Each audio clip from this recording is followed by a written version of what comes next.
5 News This Morning starts now. The Big Sugar Classic Week is in Bentonville right now, and we'll tell you about some of the events leading up to the big race coming up this weekend. And rain chances are pretty minimal to none here over the next few days, but on Saturday, that's where we'll see that storm chance really pick up and could see some potentially severe weather on Saturday. We'll talk more about that chance coming up. Motion is not agreed to. And it's day 15 of the government shutdown ahead, how troops are still expected to get paid and to look at more programs that could be cut. First, taking a live look outside over Ozark today. Always such a beautiful shot. Looks like it's going to be a good sunrise. Yeah, good morning. Thanks for waking up with us. Get your coffee. Let's get started. It is going to be a good weather day today. Yes, it's going to be beautiful today. Another nice day tomorrow. Friday, more of the same. It's just Saturday is kind of that big question mark for us, and that's where we're going to be watching again that potential of severe weather. We'll show you what's going on right now. We're seeing very quiet conditions out there and very pleasant conditions. Again, we still should be much cooler than this. We should really be about 10 degrees cooler pretty much across the board. But hey, we're going to take baby steps here. We will see that cool down starting on Sunday morning. But for now, we're in the upper 50s and low 60s. Noticing again compared to this time yesterday, especially in the Fayetteville area, 8 degrees cooler. Generally speaking, though, about 3 to 5 degrees cooler as you walk out the door. So it will be a little bit noticeable heading out the door. Also, if you have your car outside, you might notice a little bit of condensation on your windshield. That's just because, again, that cooler air, sometimes when it condenses, it can get that little bit of water on the windshield. Now, right now, as you saw out in Ozark, not a lot going on. That's clear skies, very quiet conditions. So you're heading out the door, whether to the bus stop or headed off to work, temperatures in the 60s or some upper 50s. Generally speaking, though, the low 60s, we'll call it. By recess, we'll see plenty of sunshine. Again, that cloud, I forgot to update that. That shouldn't be there. We'll see plenty of that sunshine, temperatures in the 70s. And heading home, it's going to be warm but not humid with those highs in the 80s. So through Friday, as I mentioned, it is going to be beautiful. When that cold front swings through on Saturday, it could bring the potential of severe weather. Storms looking pretty likely, but severe weather, that's the question. So we'll talk more about that here, about the timing and the hazards of that severe weather coming up in your full forecast. For now, take a live look at traffic on this Wednesday morning. Take a live look in the Coal Hill area along I-40 at exit 47. You can see that sun, it's about to rise in a little less than an hour here, but a little bit of light starting to shine up there. And again, it should be a beautiful day on the way today. We can talk more about the severe weather potential here coming up in about 15 minutes. Joe and Tiffany.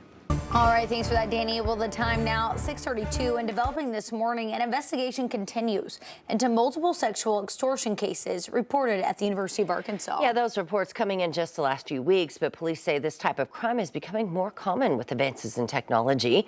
Police say 4 sexual extortion cases have been reported by students since September 27th.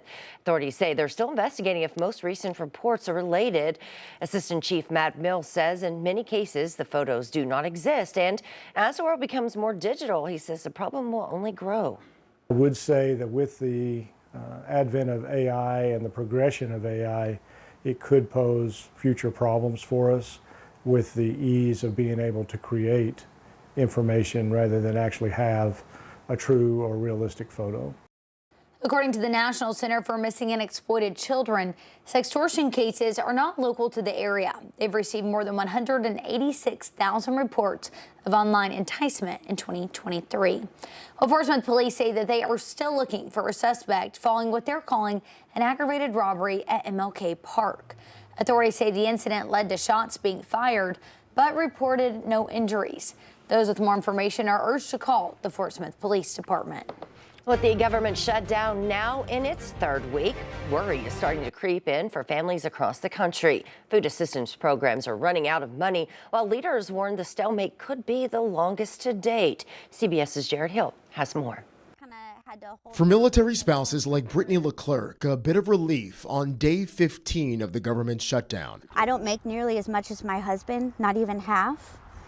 So it's going to be rough. That was her concern before the Trump administration rearranged Pentagon funds to make sure service members got paid today.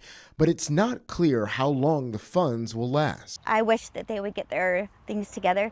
No luck on Capitol Hill. The motion is not agreed to. The Senate rejecting the GOP funding bill for an 8th time as Democrats continue to push for an extension to health care subsidies under the Affordable Care Act. Why don't we just have a negotiation, figure out what the fix for these rising premiums are going to be, and then open the government and implement it? These are unserious proposals from unserious people, and they're playing games while real Americans are being harmed adversely by the shutdown. President Trump threatened more cuts as he offered a $20 billion bailout to Argentina. We are closing up Democrat programs that we disagree with, and they're never going to open again. Food pantries are working to keep shelves stocked as SNAP nutrition benefits could begin to run dry. We're doing emergency fundraising so that we can make sure we have extra food available. Air traffic controllers are urging lawmakers to strike a deal after getting only a portion of their paychecks, though now they won't get paid again until after the shutdown. Jared Hill, CBS News. Well, the Arkansas Department of Human Services says SNAP benefits could be in jeopardy if the federal government shutdown continues. Has not been funded. Well, more than 222,000 Arkansans rely on federal aid to eat. DHS told state lawmakers Monday that funding for SNAP next month is, quote, questionable. Advocates say if SNAP funding stops, local food banks wouldn't be able to fill the gap. Arkansas is actually the most food insecure state in the nation. We have a food insecurity rate of 18.9% compared to 13.5% nationally. Going to see food banks potentially become overwhelmed with requests that they can't necessarily meet. Advocates urge Arkansans to reach out to lawmakers to protect programs that help families afford food and health care. Well, a new technology recently introduced in Arkansas could assist both food insecurity and struggling farmers. Vertical farming is being considered in the Delta and other areas in the state. 180 Pipe, a company focused on the tech, says the system saves space and time. Faster growing time and the ability to farm almost anywhere. The company says vertical farming could be a game changer in the fight against food insecurity. Some city leaders say it could make all the difference for their cities. We're in the Mississippi-Arkansas Delta. The biggest industry is farming, it's agriculture. You can take 1 acre of land, of 1 acre of traditional row crop farming and put it in your living room.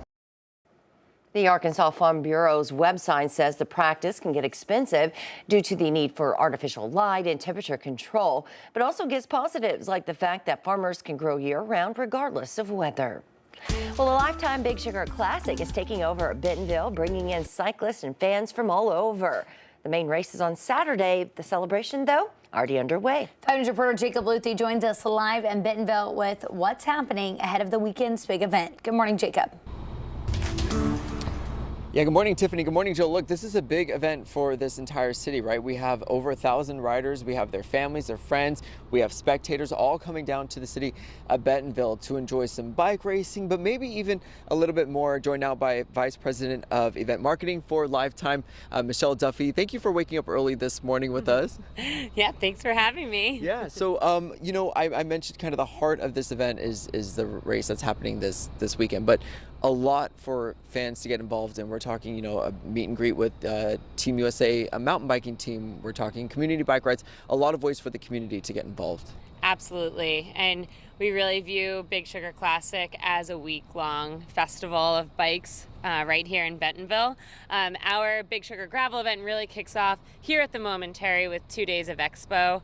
Beginning tomorrow, setup's going to be happening all day today, and we'll have over 100 different vendors from the outdoor industry and cycling industry right here at the Momentary. And we even end our event with what we call the Gravel Rave, featuring some local artists and globally renowned, including Brandy Cyrus, who will be DJing the Gravel Rave here at the Momentary. But it's more than that. It's really an opportunity for industry to connect, for the community to be able to come out, and that includes people of all abilities and ages. And we even have a partnership with the Ozark Outdoor Foundation to have a kids crit on Saturday.